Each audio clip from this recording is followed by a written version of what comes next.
Escuchábamos Pasajero de Pedro Piedra y ahora vamos a darle la bienvenida a nuestro invitado, actor, director, docente de teatro, además aquí mismo en UNIAC. Estamos con Sebastián Vila, autor además de este libro, Actuar con Andrés Pérez, Memorias Teatrales. ¿Cómo estás, Sebastián?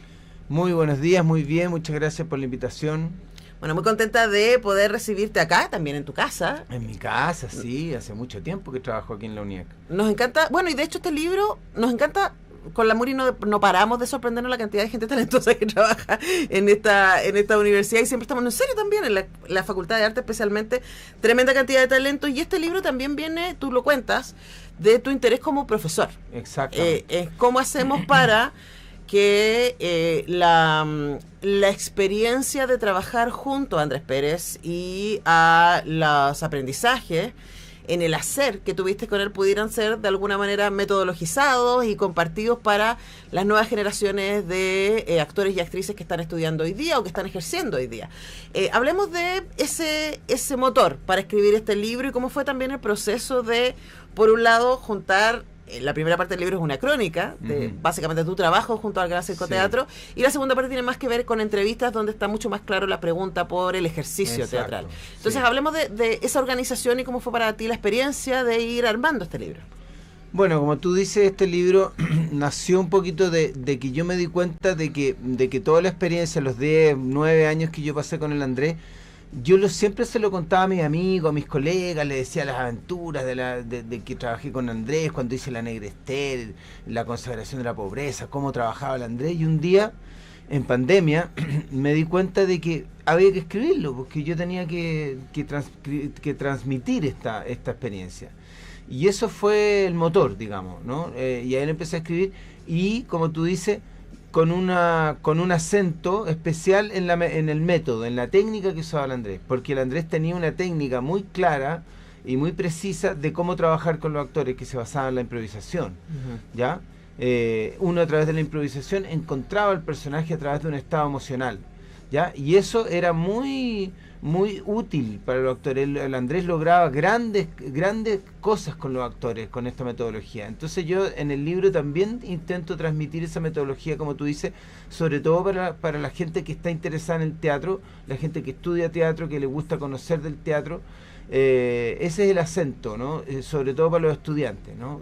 Y la segunda parte del libro, en donde son estas 4 entrevistas, porque la primera parte, como tú dices, es más testimonial, es más una crónica, ¿no? Que mezcla lo vivencial, lo que yo viví con el Andrés, con elementos metodológicos. Pero ya la segunda parte de la entrevista tiene un acento más marcado en la metodología, aunque igual la metodología se va mezclando con las anécdotas. Uno no puede hablar en frío de la metodología, ¿no? Uno pone ejemplos y de episodios con el Andrés, en donde se filtra la metodología. Pero es un libro para todo el mundo, hay que tener ojo con eso, que no es un libro académico, es un libro para todo el mundo.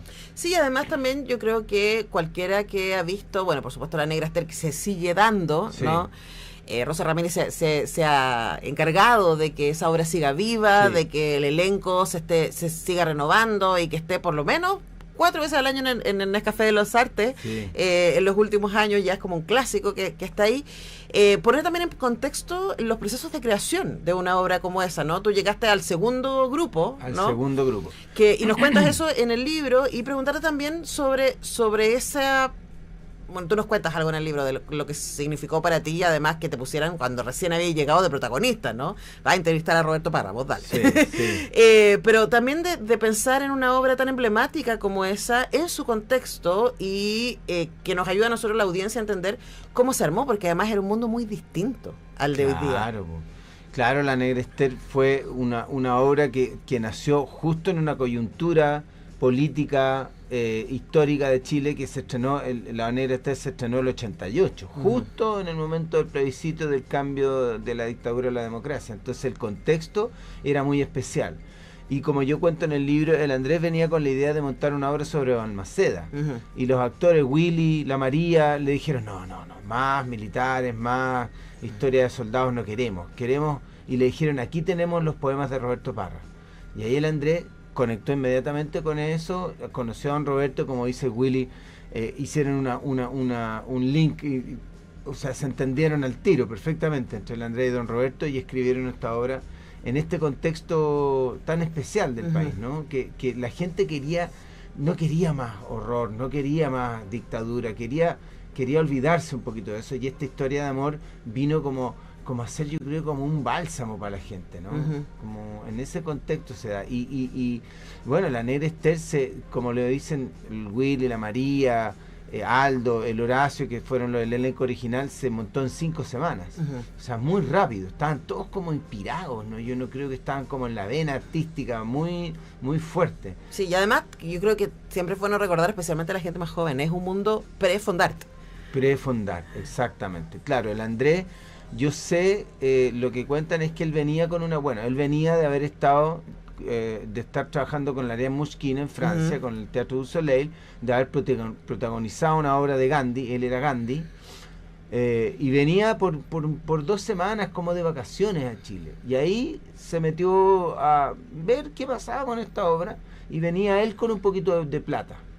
Y entiendo yo que el ministerio, que la embajada de Francia le dé otro poquito de plata. Pero claro, como tú dices, no había financiamiento. No, y además la Negra Esther es una obra grande. Grande, mucho elenco, una escenografía importante, sí, pues no es una obra barata. Claro. Sí. Y bueno, eso también permitió que viéramos, que reconociéramos, ¿cierto?, el trabajo del Gran Circo Teatro, que es algo de lo que tú hablas en el libro, en términos de pensar que el teatro está en la calle, que es algo que él traía de su experiencia francesa, de la idea de que cualquier lugar puede ser un escenario, que básicamente el teatro está en el actor, está en la actriz, ¿no?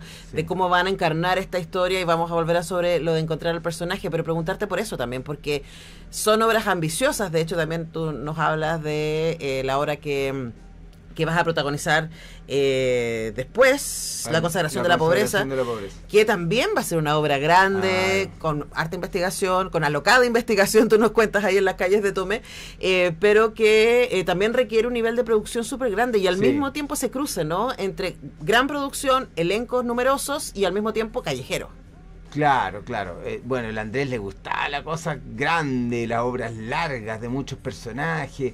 Era como, claro, grandilocuente en ese sentido. Nunca el Andrés hizo algo de cámara, de teatro. Monólogos, de diálogos, no. El Andrés le gustaba el teatro como una fiesta, como una ceremonia, como un ritual. Eso lo tenía el Popol Vuh también, que yo cuento en el libro. Era una obra que estaba basada en la Biblia de los mayas, y era una obra callejera. Bueno, los Shakespeare fueron una obra de sala, donde él lo hizo en el Teatro Esmeralda. Y después La Negra Esther también era una obra callejera, ¿no? Que también la hicimos en teatro muchas veces, pero es importante decir que el Andrés venía de esa tradición callejera antes de irse a Francia. El Teuco se llamaba su compañía, Teatro Universitario de Callejero, ¿ya? Él venía de hacer mucho teatro en la calle en plena dictadura, en donde los espectáculos no podían durar más de 20 minutos porque llegaban los pacos y los correteaban. Ya, entonces él venía con esa experiencia, y con la Mouchkine como que se cristalizó todo ese saber, ese bagaje que tenía el Andrés. Y el Andrés, claro, siempre quiso que el teatro fuera para todo el mundo, que todo el mundo, la gente que no había visto teatro nunca, pudiera acceder al teatro. Entonces la calle era ese escenario que propiciaba esa posibilidad para la gente. ¿No? Bueno, y que ha permitido también, yo siento, renovar el lenguaje del teatro en ese momento, ¿no? Hacer ese cruce entre lo callejero, darle un sentido más, o sea, que también pudiera pensarse como teatro de calidad, como teatro de vanguardia, al mismo tiempo de un teatro abierto a todo tipo de audiencia. Y de hecho tú cuentas que cuando a ti te encargan protagonizar La Negra Esther y hacer el papel de Roberto, te toca además hacer una gira con ellos, en donde van a estar en plazas, van a estar en gimnasio.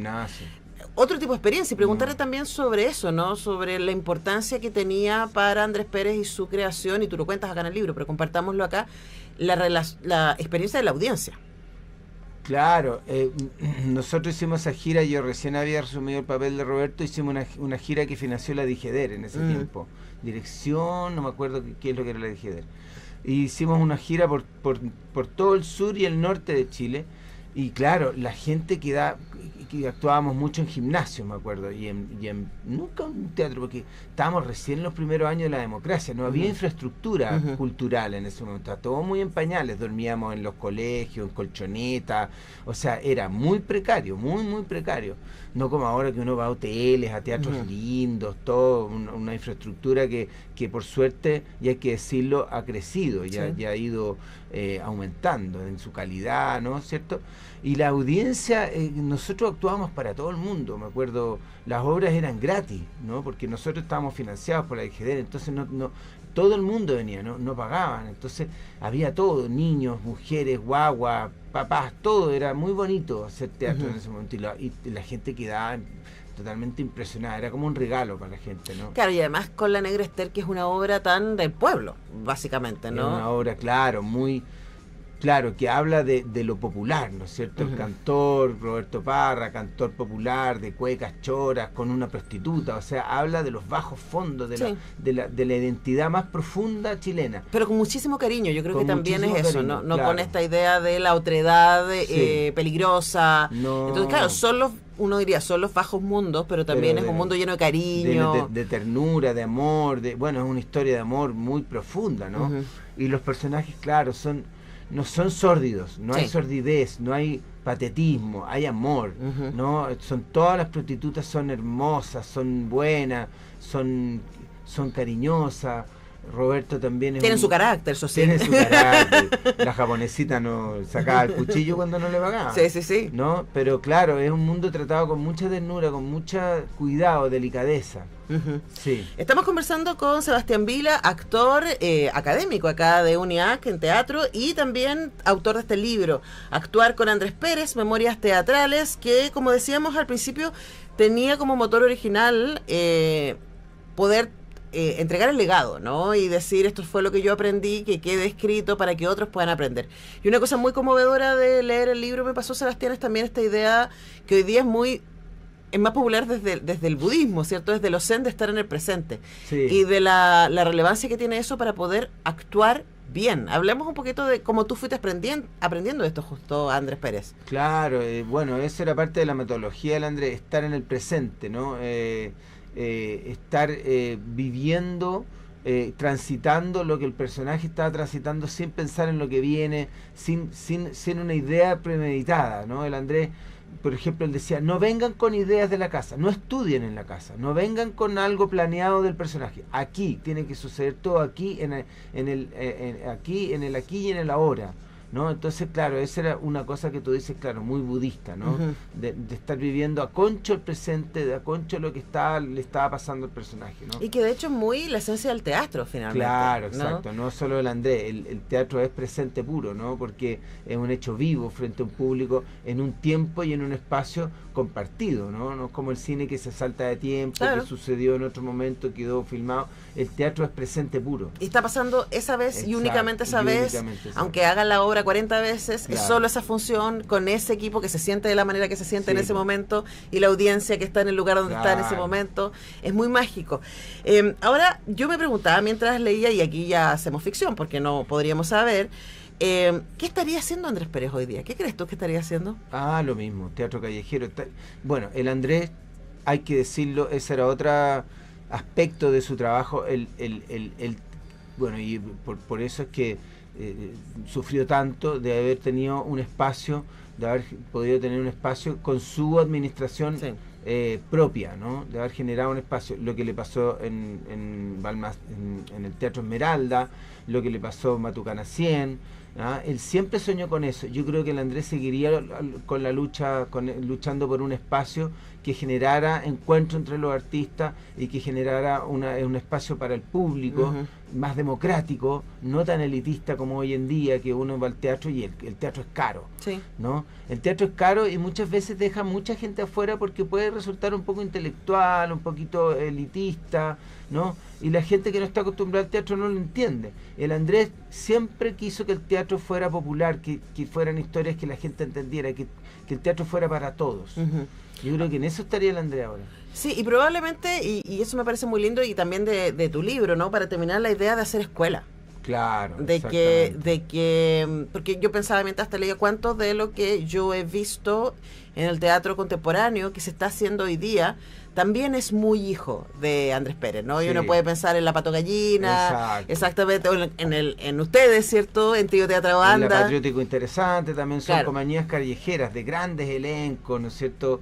Hay un legado en eso, sí, de todas maneras. Sin duda. Ahora, para terminar, Sebastián, y en este ejercicio de escribir el libro, de sentarte y contarnos, ¿cierto? Tus experiencias, además tu parte muy, muy joven y también evidencias eso, ¿no? Lo asombroso que era y lo inquietante también que era entrar a este mundo tan joven, ¿cierto? Y lo que tú sientes que a través del libro hoy día está quedando para tus alumnos y alumnas. ¿Cuál sientes que es el legado que a lo mejor ahora cuando lo escribiste lo viste de manera mucho más clara? Mira, el legado que yo creo que hay era el amor al teatro, ¿no? El Andrés amaba el teatro y lo hacía en cualquier circunstancia. No dependía, por ejemplo, de fondo. Si no había fondo, lo hacía igual. La consagración de la pobreza la hicimos sin ni un peso, nada, cero, ¿no? Postulamos a un fondar, me acuerdo, y nos dijeron que no porque lo consideraron demasiado caro, ¿ya? Pero el Andrés igual lo hizo y era un amor al teatro. Ensayábamos muchas horas, todo el día en eso. Yo le diría a los alumnos, gente de teatro, hagan compañía, entréguense al teatro, vivan el teatro, ¿no? La vida y el teatro se empiezan a mezclar. Que no el teatro no sea un trabajo de algunas horas y después me olvido, no, transformemos. El teatro es una forma de vida, ¿no? Los actores tienen una forma de vida muy particular que no lo tiene el resto, que cuando aman el teatro viven en torno al teatro todo el tiempo, ¿no? Eso yo le diría, amen el teatro, vívanlo, respétenlo, cuídenlo, ¿no? Eso yo les diría. Bueno, y pueden leer este libro, Actuar con Andrés Pérez, en donde está lleno de enseñanzas, Sí. reflexiones. También yo creo que es muy valioso lo testimonial, Sí. porque nos ayuda a poner en contexto de dónde Sí. vienen, ¿cierto? Y cómo se armaron esta obra. Hemos estado conversando con Sebastián Vila, actor, académico de la Escuela de Teatro de UNIAC y también autor de este libro, Actuar con Andrés Pérez, que lo pueden conseguir por Cuneta. Esta edición es Cuneta, lo pueden conseguir en librerías y también en la web de Cuneta. Muchas gracias, Sebastián, por venir. Gracias a ti, encantado. Muchas gracias por la invitación. Nosotros vamos a la pausa y ya regresamos porque ya vi que anda por acá el rector de UNIAC. Vamos a conversar sobre el plan estratégico, sobre esta semana de Dialoga UNIAC y también del desafío de la educación superior en este momento. Ya regresamos.